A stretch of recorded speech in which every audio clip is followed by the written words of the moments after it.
आणि महत्वाची बातमी, फलटण महिला डॉक्टरच्या मृत्यू प्रकरणामध्ये पीएम रिपोर्ट समोर आला आहे। मृत्यू गळफास घेऊन झाल्याचं पोस्टमॉर्टम रिपोर्टमध्ये समोर आलंय। अधिक माहिती आपण घेऊयात आमचे प्रतिनिधी अजिंक्य धायगुडे यांच्याकडनं। अजिंक्य, काय माहिती या संदर्भात? निखिला अगदी बरोबर आहे।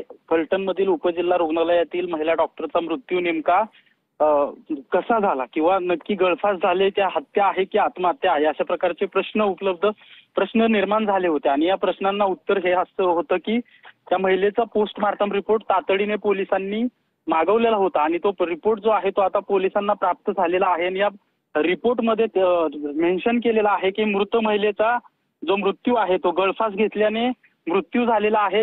इतर कुठल्याही जखमा ज्या आहेत त्या मृत महिलेच्या शरीरावर मिळून आलेल्या नाहीयेत। खरं तर ही मोठी अपडेट म्हणावी लागेल की जो पोस्टमॉर्टम रिपोर्ट आहे, या पोस्टमॉर्टम रिपोर्टमध्ये या महिलेचा मृत्यू जो आहे तो गळफास घेतल्यामुळे झालेला आहे हे मेन्शन केलेलं आहे। आणि जे हातावर सुसाईड नोट त्या महिलेने लिहिलेले आहे ते देखील फॉरेन्सिकला पाठवण्यात आलेलं आहे। नक्की हस्ताक्षर या महिलेचं आहे का हे देखील तपासलं जाणार आहे।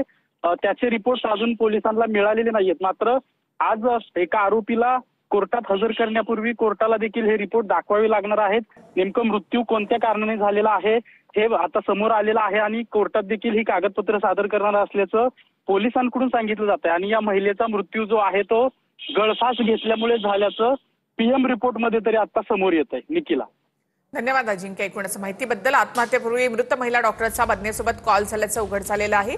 पोस्टमॉर्टम रिपोर्ट पोलिसांना प्राप्त झालाय, त्यामध्ये मृत्यू हा गळफास लावूनच झालेला आहे आणि शरीरावर कोणत्याही जखमा नाहीत असं पोस्टमॉर्टम रिपोर्टमध्ये आहे।